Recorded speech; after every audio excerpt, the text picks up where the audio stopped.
Hello, Whine About Data podcasters. It's me, Danae Green. I'm your everyday nonprofit girl and a project consultant here at Transform Consulting, and I am joined by our data expert and data manager. Sara, you want to give us a little bit of an introduction here? Yes, thank you, Danae. Like Danae said, Sara Gropp, data manager with Transform Consulting Group.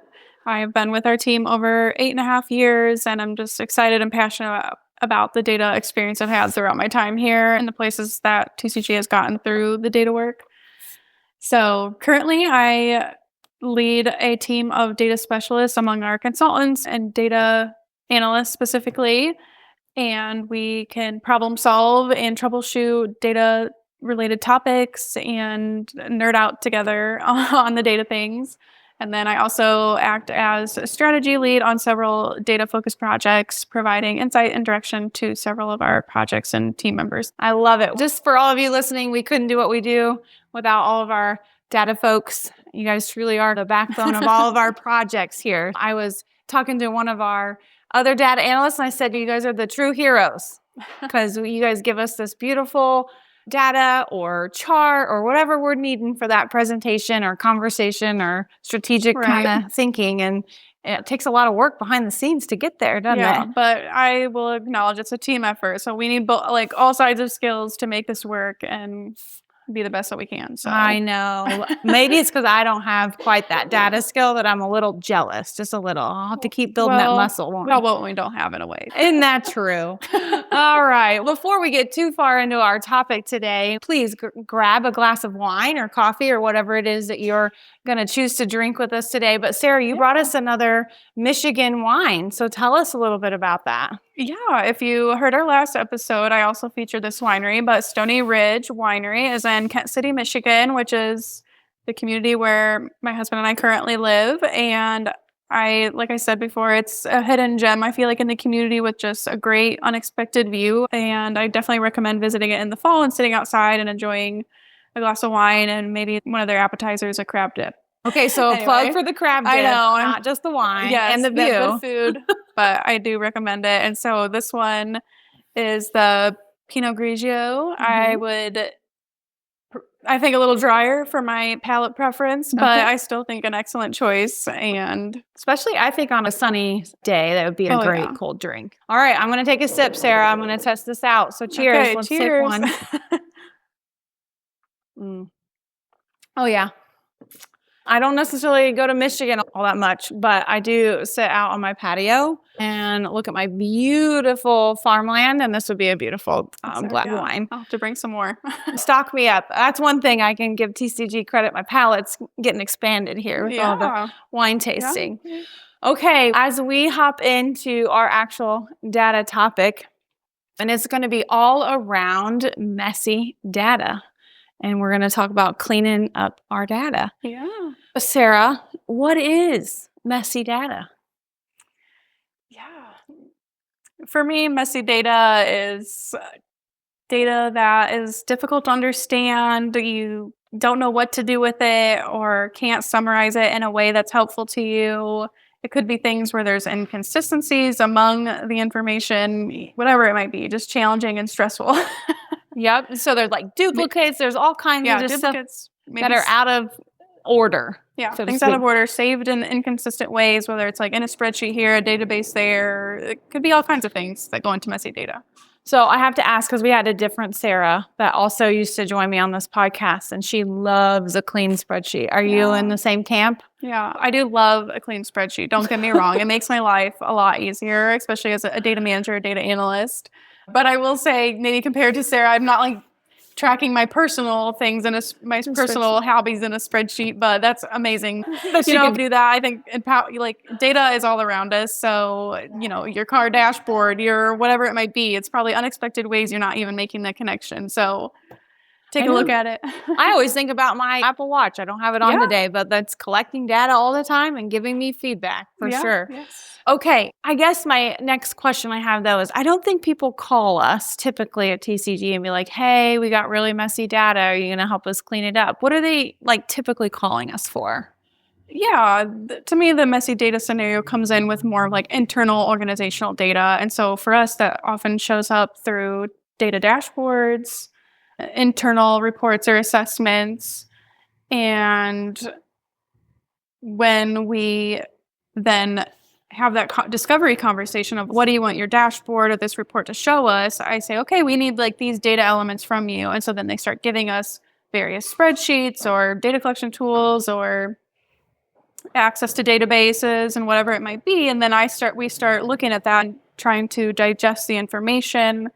And then we find things that cause us question. Oh, does this column make sense? Or there seems to be some missing data here, or it raises questions and flags. Yeah, normally people don't call us because they want us to take a look at their data, but those things show up. And it's, I think, also proven valuable to have that conversation with them and spend a little time on that front end understanding, because there are questions. We've also seen a lot of positive results for them come out of it where they're cleaning things up. So yeah, so it's all around. So typically they're calling us for an actual project that they're wanting to do. And then once we kind of start getting into how we're going to actually accomplish that project is when we start to see these data questions and we start to have this conversation around, hey, this is a little messy. We might need to clean this up, which is very common. And once again, we always tell people on the TCG podcast, we just want you to embrace data, to use data. It's for good. It's for decision making.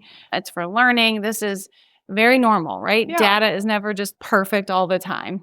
Oh, yeah. And I do love coming alongside our clients in these ways and supporting them, because I often feel like our clients of nonprofits within government agencies, they did not go to school to be data analysts, but it is so important for them to inform their work. And I think we're seeing an increase in our funders wanting data and tangible results. And so you have to collect it. And so there's ways within compliance that you have to collect and track data. And then there's ways that you can also use it to inform your programming and set your own program goals. So so we really have seen that shift. And I love that you brought that up, because technically you're talking to me, Sarah. You're right. I did not go to school for all that, but I love to use it. And I really appreciate all the skill sets that you all have. And it does take a bunch of folks to get this. And everybody has different skill sets and tools. And we recognize our clients really maybe not have all that data team members sitting in their offices ready to just be able to do some of that. And so we like to partner and come alongside and support them in those things. Now that we've got that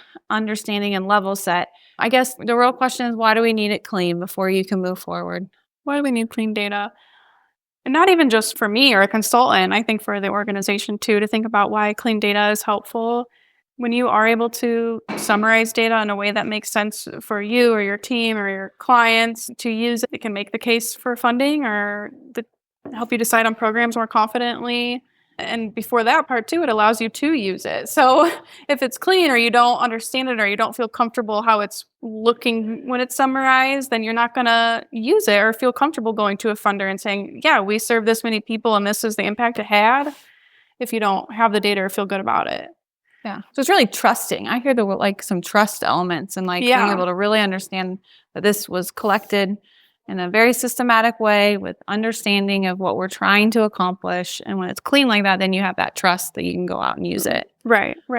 For decision making or funding. So awesome. What happens to us though before we get to that? We end up in these pitfalls, I think. And we get to this point where once again, they're calling us for a project and then we find that there's some unclean data there. What are those pitfalls? Right. One thing I'm thinking about is oftentimes, while there's some basic steps to clean data and feel good about it, we have gone through the process to create a dashboard or a report and we present this data in the summarized way. And then their team and their clients are feeling well, that's not right. That I work in the data and that's not right. And I'm like, well, this is the data that we have. So let's explore that. Let's figure out why this isn't right to you. If they're not challenging me or our team to say this doesn't feel right, then that deliverable usually gets pushed to the side. They're not even using it. They just wasted all these resources because they don't want to use it. And so to me, that's the biggest pitfall is when you work on something and then you don't feel good about it, so then you don't use it and you don't have anything and you're back to where you were. What are you have any other pitfalls of what happens? Is it just multiple sources or people don't know where it's at? What are some of the other pitfalls that lead us into this unclean data? Oftentimes, something that can lead to unclean data are a lack of processes, standard operating procedures, whatever you might have, where it outlines data entry best practices. So you might have direct staff that enter data of who they're serving, how they're serving them, the demographics of those people, but if there's not something that outlines consistency or supports when there's staff transition, it can lead to some of those messy data elements where they didn't know that was the process, or they're entering it a little bit differently, and it's leading to these things. I think that's one of the Yeah. big things that I've seen when I've jumped in here at TCG and got more into the weeds of the data side of things was just like, it really is a lot of those like processes for the key people that are putting in the data really do help because you can train. And then I think the other thing is like a data management like plan, like where you can schedule it out. Maybe tell me a little bit about that if you don't have that process in place. It can Right. maybe lead to some unclean data. Along the lines of the processes and procedures, at TCG, we do like to start most data-related projects with a data management plan, and that outlines all the available tools and systems that we're tracking our data questions and our data metrics, and also like then how we're using those. So are they informing compliance? Are they informing a goal? Or what are they going into? So that way we can be really strategic then about, okay, this one needs to be updated on the schedule, or we need to check on it here. Whose responsibility is it? So really outlining those detailed processes. You can expand your data management plan with different kind of tabs or organization where it's like the types of tools, even if it's the data collection of like through surveys or an internal database, right? Whatever it might be, public data. Yeah, so a lot of organizing. I think the first time I ever saw your data management plan spreadsheet, I was like, oh, this makes a lot more sense. And folks have a lot of data, right? You're not getting organizations or companies coming to you now that are like, we only have just a little bit of data. It seems to me more and more folks are really bringing quite a bit. And so having that data management plan and then some like SOPs or standard operating procedures to go with it really helps bring in some of those pitfalls if you don't have them. Yeah, it really puts purpose behind a lot of data because I think we never really see a lack of data from organizations. They are collecting data, but that data management structure will just put purpose and intentionality behind it. And I worked in an organization for a long time and I was around it even before I worked in it as a professional. And I think sometimes we just get doing it. You almost don't even know, how much, and then you get busy and then you just keep going. And so I think that data management plan really brings it to that front and center of here is everything you're collected. Have you ever had a client are we really collecting all of that? Oh, do they ever get shocked? Yeah. I'm trying to think of a specific one, but I do feel like in general, yes. Like when you start quantifying like a data dashboard, like this pulled in over 20 data sources and tables and 100 data points. It's like, oh, wow. Like, are we really doing that? Yeah. So I do think we've had some of those like wow factors that we're even putting like data behind the data we're collecting, like to summarize how much it was. So yeah. In addition to data management procedures, the other pitfall I was thinking about was thinking about the next step of how we share data.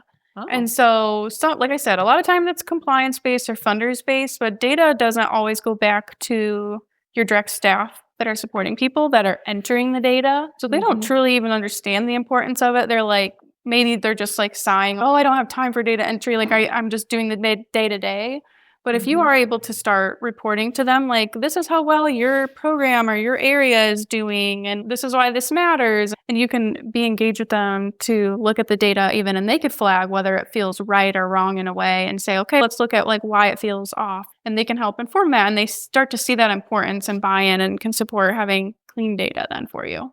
Oh, I love that. My heart is with the practitioners on the front lines typically. And you don't think about it because you do. It's a lot of compliance or funding related. And there's nothing wrong with that. We have to do that. It goes back to training and really explaining to staff why it's so important to track that data. So I love going back to them and then using them as well to review that. If you were going to talk to an organization, which you're talking to a whole bunch of them right now, how would you start that approach to cleaning your data? With a few projects, we do what we call a data audit even. And so other than dashboards, we might just be doing like a data-informed team coaching situation. And we, as TCG, we need to understand where everything's at and what you all have so we can help coach. So I'm thinking about that initial data audit. So we want the reports, the data you're collecting. We want to understand your tools and systems. And so we're creating that data management plan. We want to hear from you. What do you have set up? How are you using it? General feedback of whether this works or not, or challenges that they have. And then once we start getting actual data, we'll try to digest it. So what is the data telling us? If it's a spreadsheet, I'm looking at the columns, the rows. Do these make sense to me to be able to translate into the next step, whether it's a dashboard or report? We might be looking for unique identifiers. So is there a way to easily summarize the data based on unique people or whatever we're counting? Are there duplicates? And if so, does that make sense? How can we start really cleaning the data? Another common problem is the way we're even entering data. So could a column have been a multiple choice option versus open text where it makes it more challenging to summarize? So if you only want them to have 4 options, like whoever's entering data, let's give them those 4 options and don't make it too complicated. There you go. That's a hot tip if I've ever heard one. I know. That's my dream. So I like this data audit conversation too. And so I actually forgot that we do it that a lot of times I think more about the management plan than I do the audit. Yeah. So there you go. You would tell the leaders or the folks in the organization, maybe just sit down and actually ask that conversation. What are all of our data sources and what are they for? And just start with a very basic audit. Yeah.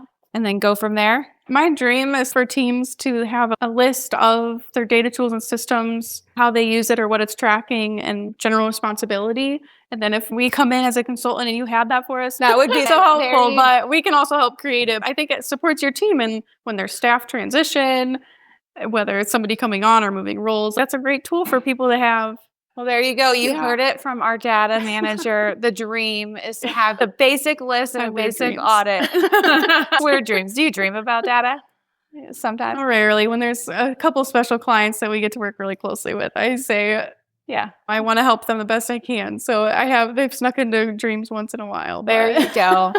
The other Sarah, she loved it so much. I was like, I think I like data. I like the beach. You like data somewhat. So there you go. I do love a beach though. Don't get me wrong. I love vacation at the beach. You do. You go a lot with your kiddos and it's always so fun to see those pictures. All right, Sarah. Well, we're getting ready to wrap up here. And I know we could talk about the beach all day because it's one of our favorite things to do. But let's take a hard left. Do you have any one last thoughts here for our group around data and messy data? Yeah, I think the biggest thing I just wanted to remind is to eliminate some of the fear you might be feeling around data and approaching this even. And so whether, it's hiring us or doing it within your own organization, data shouldn't be something you fear and it shouldn't be used for punishment or punitive. It's just informational. It's helpful information to understand what we're doing and how we're doing it and what could be better. I think we've seen a lot of benefits through those clients that have trusted the process and engaged in these conversations with us where, like I said, they've flagged a dashboard or report didn't feel right, look right. And so we can look at that with them. We dive into the data in the spreadsheet and like, this is what I'm seeing and how I'm understanding it. Like, what am I missing? And then they can explain it. And I'm like, okay, is that written down or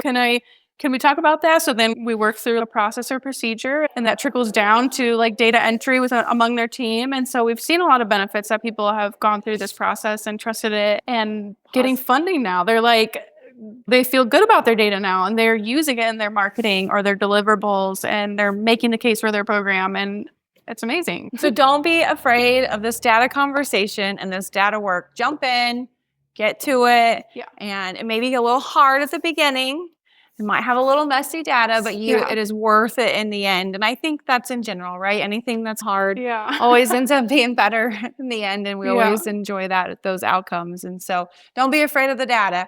Well, that's it for this podcast today. We do want to keep this conversation going. And so you can join our Facebook group and have more conversations and topics around this and questions. Our very own Sarah is on there. And so please jump in that Facebook group and start engaging and have conversations with us. We'd love to hear from you. So with that, I guess this is the end of this podcast and cheers to you all and cheers to you, Sarah. Yeah, share one of your data pain points in the chats if you want. I can engage with you. Awesome. So cheers. Thanks to me. Cheers to you. I hope you have one last thing to whine about.